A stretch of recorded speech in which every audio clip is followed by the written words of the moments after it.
सोचिए, उस धरती की जहां पहाड़ आसमान को छूते हैं, जहां रेगिस्तान की तपिश और बर्फीली वादियों की ठंडक साथ साथ मिलती है। यही है अफगानिस्तान, एशिया का दिल। एक ऐसी जमीन जिसने हजारों सालों से साम्राज्यों को उठते गिरते देखा, सभ्यताओं को आते जाते देखा और ताकतों को आपस में टकराते देखा। अफगानिस्तान का इतिहास सिर्फ एक देश की कहानी नहीं है, बल्कि पूरी दुनिया की भू राजनीति की कहानी है। क्यों? क्योंकि ये इलाका सिल्क रोड का हिस्सा था, वो व्यापारिक रास्ता जो चीन से यूरोप तक फैला था। जो भी दुनिया पर राज करना चाहता था, उसे अफगानिस्तान से होकर गुजरना पड़ता था। प्राचीन काल से शुरुआत करते हैं। करीब 2500 साल पहले, यानी 500 ईसा पूर्व, ये इलाका फारसी साम्राज्य का हिस्सा था। लेकिन 330 ईसा पूर्व में सिकंदर महान यहां पहुंचा। सिकंदर की सेनाओं ने पहाड़ों और घाटियों में लड़ाई की, लेकिन अफगानों की जिद और बहादुरी ने उसे थका डाला। कहते हैं कि यहां सिकंदर को पहली बार अफगान रेजिस्टेंस का स्वाद मिला। सिकंदर के बाद मौर्य साम्राज्य ने यहां पर कब्जा किया और बौद्ध धर्म फैलाया। बामियान की विशाल बुद्ध प्रतिमाएं इसी दौर की याद दिलाती हैं। लेकिन 7वीं सदी में अरब योद्धा और व्यापारी आए और धीरे धीरे इस्लाम अफगानिस्तान की आत्मा में बस गया। मध्यकाल में यहां कई ताकतें टकराईं, तुर्क, गजनवी, गौरी और फिर चंगेज खान की मंगोल सेनाएं।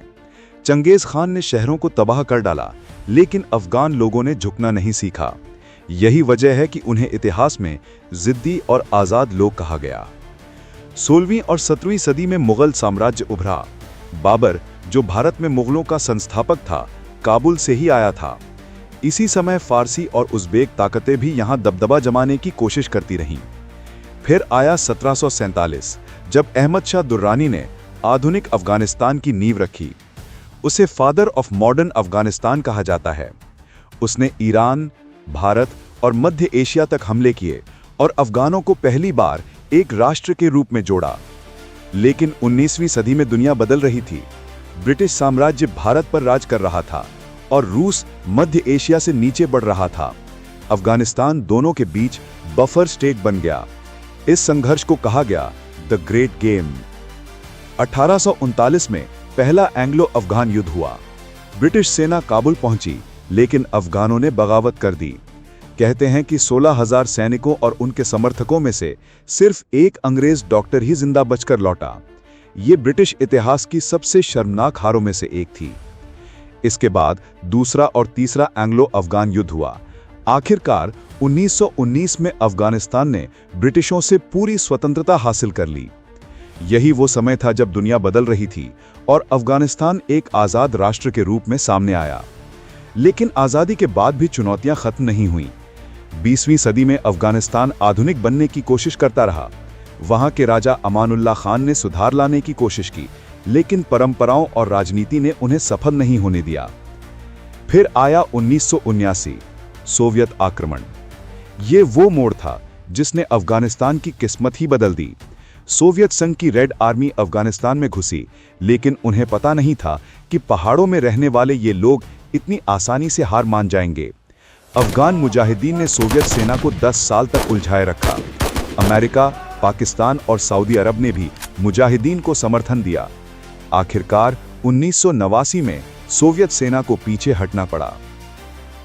लेकिन इसके बाद अफगानिस्तान में गृहयुद्ध छिड़ गया। अलग अलग गुट आपस में लड़ने लगे। इसी अराजकता से उभरा तालिबान। 1990 के दशक में तालिबान ने अफगानिस्तान पर कब्जा कर लिया। तालिबान ने कानून व्यवस्था स्थापित करने, लड़ाई को रोकने और देश को एकजुट करने की कोशिश की। उन्होंने भ्रष्टाचार और गुटबाजी को खत्म कर स्थिरता लाने की दिशा में काम किया। 11 सितंबर 2001 को अमेरिका पर आतंकवादी हमला हुआ। अल-कायदा, जो उस समय अफगानिस्तान में मौजूद थी, उस हमले के लिए जिम्मेदार ठहराई गई। इसके बाद अमेरिका और उसके सहयोगियों ने अफगानिस्तान पर हमला किया। तालिबान की सरकार गिर गई और वहां नई सरकार बनाई गई। लेकिन लड़ाई यहीं खत्म नहीं हुई। अगले 20 साल तक अमेरिकी और नेटो की सेनाएं अफगानिस्तान में रहीं। लाखों डॉलर खर्च हुए, हजारों लोग मारे गए, लेकिन तालिबान धीरे धीरे फिर से ताकतवर होता गया। फिर आया 2021। अमेरिकी सेना ने अफगानिस्तान छोड़ दिया और तालिबान ने दोबारा पूरे देश पर कब्जा कर लिया। ये दुनिया के लिए चौंकाने वाली घटना थी। तालिबान अब दावा करता है कि वो अफगानिस्तान में अमन, सुरक्षा और स्थिरता लाने के लिए काम कर रहा है। आज अफगानिस्तान एक बार फिर तालिबान के शासन में है। वहां की आम जनता बेहतर भविष्य की उम्मीद कर रही है।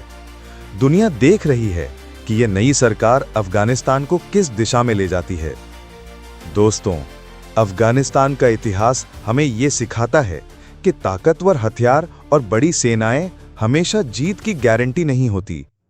असली ताकत है लोगों की जिद, उनकी मिट्टी से जुड़ी मोहब्बत और आज़ादी की चाह। शायद यही वजह है कि सिकंदर से लेके अमेरिका तक कोई भी यहां टिक नहीं पाया। आज अफगानिस्तान फिर से एक नए दौर में है। दुनिया देख रही है, इंतजार कर रही है और सोच रही है कि क्या अब यहां सचमुच अमन आएगा या फिर यह धरती हमेशा साम्राज्यों का कब्रिस्तान बनी रहेगी। अगर आपको यह वीडियो पसंद आया हो तो जरूर शेयर कीजिए और अपने विचार कमेंट में लिखना मत भूलिएगा। और हाँ, ऐसे ही इतिहास, विज्ञान और रोचक तथ्यों से भरी कहानियां देखने के लिए जुड़े रहिए हमारे चैनल फैक्ट तक हिंदी के साथ। मिलते हैं अगले वीडियो में एक और हैरान कर देने वाली कहानी के साथ।